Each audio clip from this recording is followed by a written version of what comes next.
Can't hear y'all, but I can see y'all. Okay, I'm gonna give everyone like a couple more minutes to roll in. I know right now I only have 2 screens full, not including myself, but that's good. I know we'll slowly start pouring in.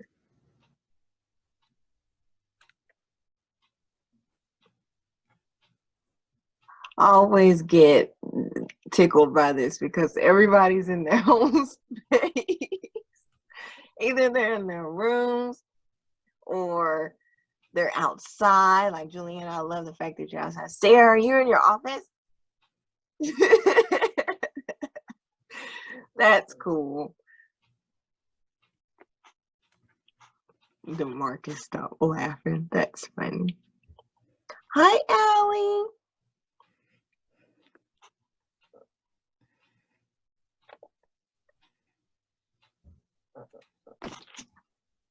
Oh, did Carrie leave? Oh, there she is.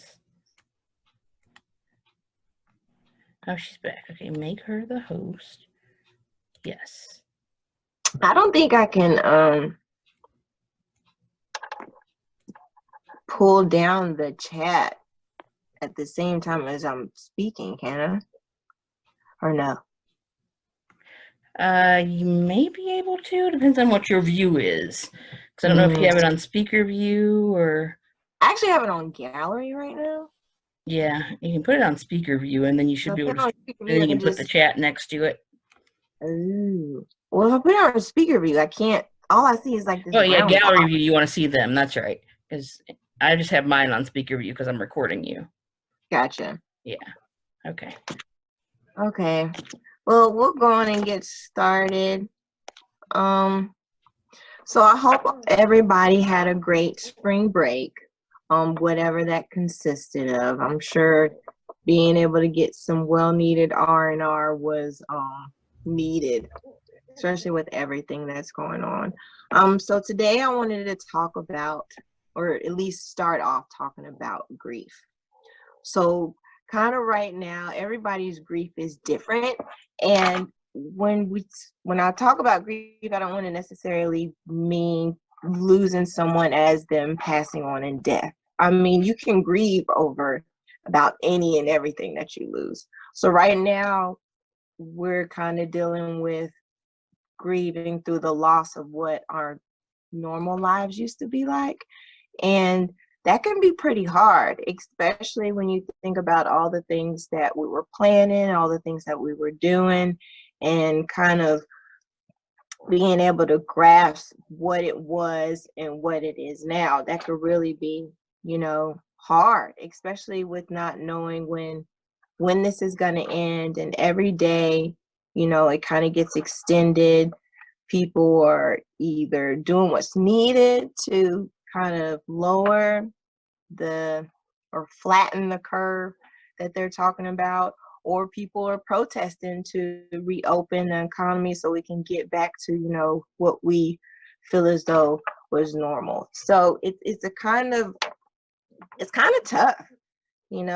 There's 5 different stages of grief, and like I said before, people are dealing with this situation individually. So the first stage is denial. So a lot of people are considering this as something that's not really real, or it's not affecting, people from what the media is portraying or from what people are saying on social media. There's differing perspectives on what's going on. But in actuality, it is real. Working at a funeral home, we've gotten cases that were positive. We've gotten cases that were possible. We've gotten cases that were tested and they came up negative. But in actuality, this is a real thing.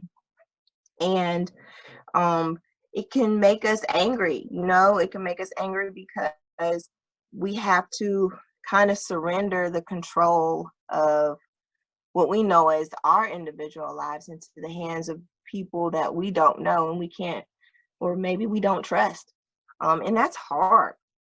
The third stage would be, or the second stage was anger, and then the third stage is bargaining.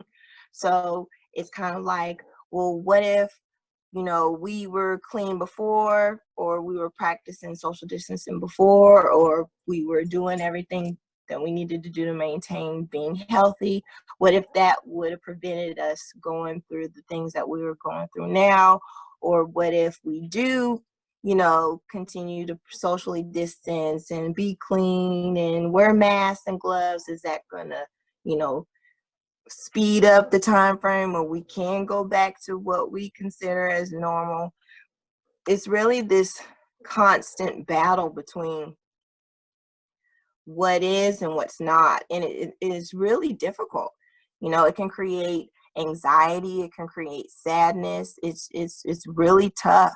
But the easiest way, which is the fifth stage of grief, to kind of get us through this is acceptance. And acceptance is hard. But at the same time, there's power in acceptance. There's control in acceptance. There's the ability to be able to change the way we look at things.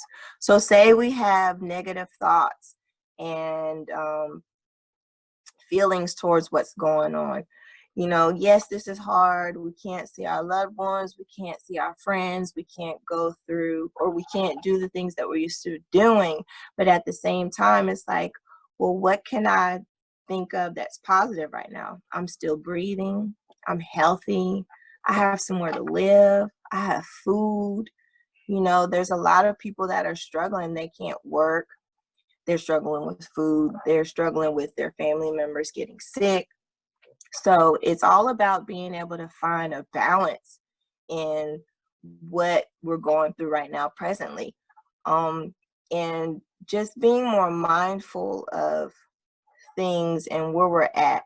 We're never going to get back to what normal was. That's just something that we're going to slowly have to learn how to accept and understand.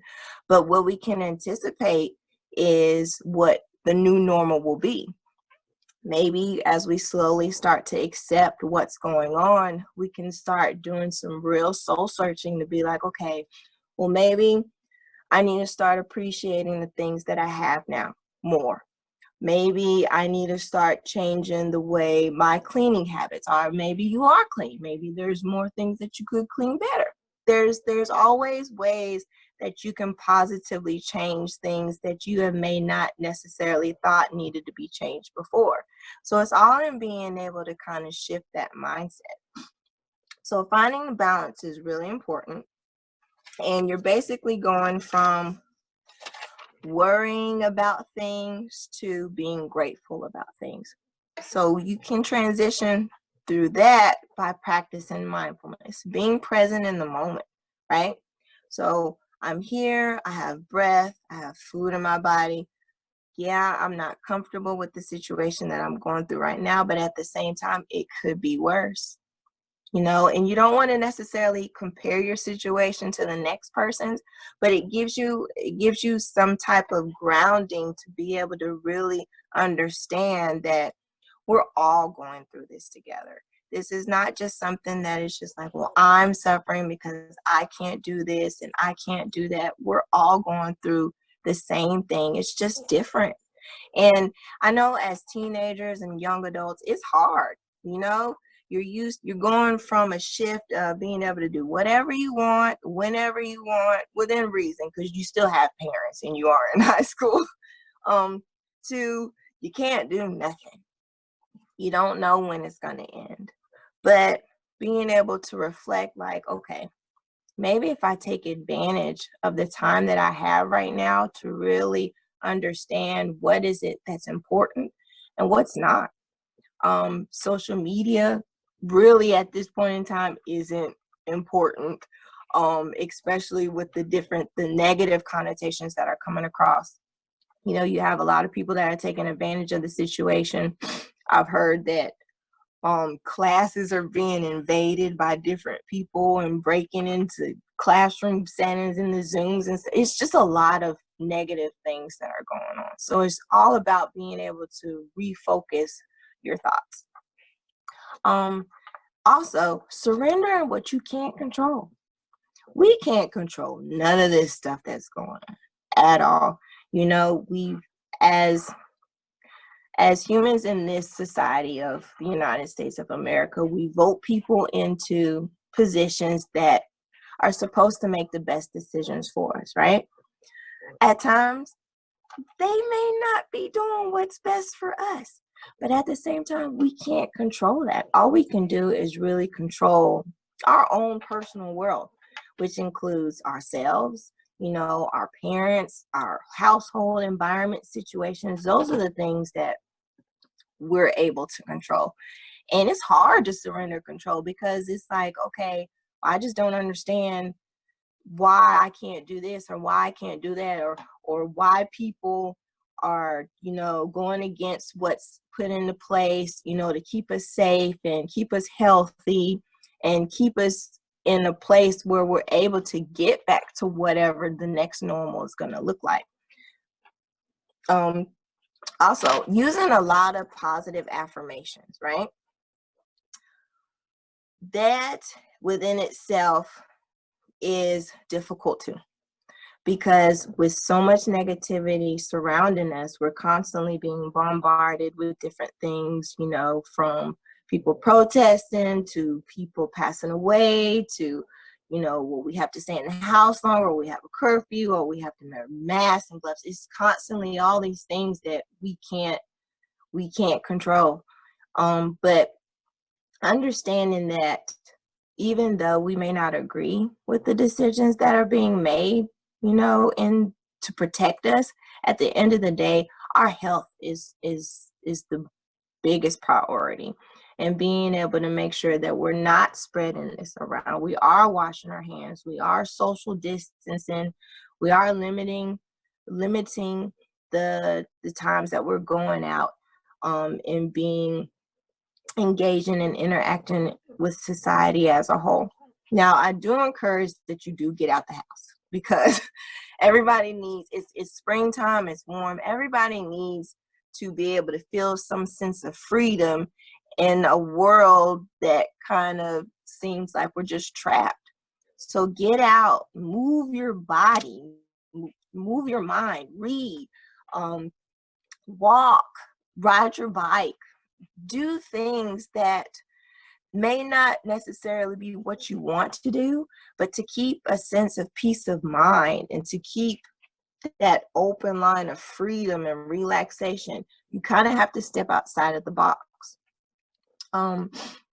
How to stay positive. You have to pick and choose what you allow to affect you emotionally, mentally, spiritually. Like I said before, being more mindful of your breaths, reflecting on what you're grateful for, surrendering what you can't control. These are things that are difficult to process and practice right now, but the more you do it, the more you're able to gain a sense of peace. And right now, as a people, especially as a generation who's used to everything moving so fast and kind of being all over the place, you kind of want to be able to gain that inner peace, because that's what's inevitably going to get you to the other side of all this. Also, I'm going to add to the accepting the things that we can't control. Like I want to reiterate, like I said before, the decisions being made are inevitably trying to help preserve our health and our way of life. And like I said, we may not agree with what's going on, but at the end of the day, we just have to be mindful and help keep each other healthy and whole and safe, and make sure that y'all are checking on each other, calling each other. I know you would rather see each other face to face in person, but y'all love FaceTime, text, chat, Snapchat, Facebook Messenger. Do everything that you can to help each other, because we're a community going through the same thing at the same time. It's just different. But you don't want to allow yourself to get to the point where you're feeling self-isolated, you're feeling depressed. You have to remain connected. As uncomfortable as it may be for some of y'all, you have to reach out. And for those that have friends or associates that you know that more are introverted, reach out to them. You know, if you're not used to talking to them, you know, before all this happened, and you know that they're kind of on the quiet side, they don't necessarily talk to people, or they kind of keep all their emotions out, reach out to them, because you never know what they're going through. You never know what their mind state is. And right now it's a high risk for, you know, mental health issues, suicidal thoughts, just different things, just being in a depressed state. So it's really important, and I really encourage y'all to really be there for each other as a community, not only as a school, but just for the youth. You have to be able to preserve each other, because y'all are still the future. And it's still a matter of being able to connect and uplifting each other and staying positive and connected. So I'm going to open up the floor now that I've done my little spiel, for chats, for responses, for questions, anything. Just let me know and I can answer it, or try to answer it at the best of my ability.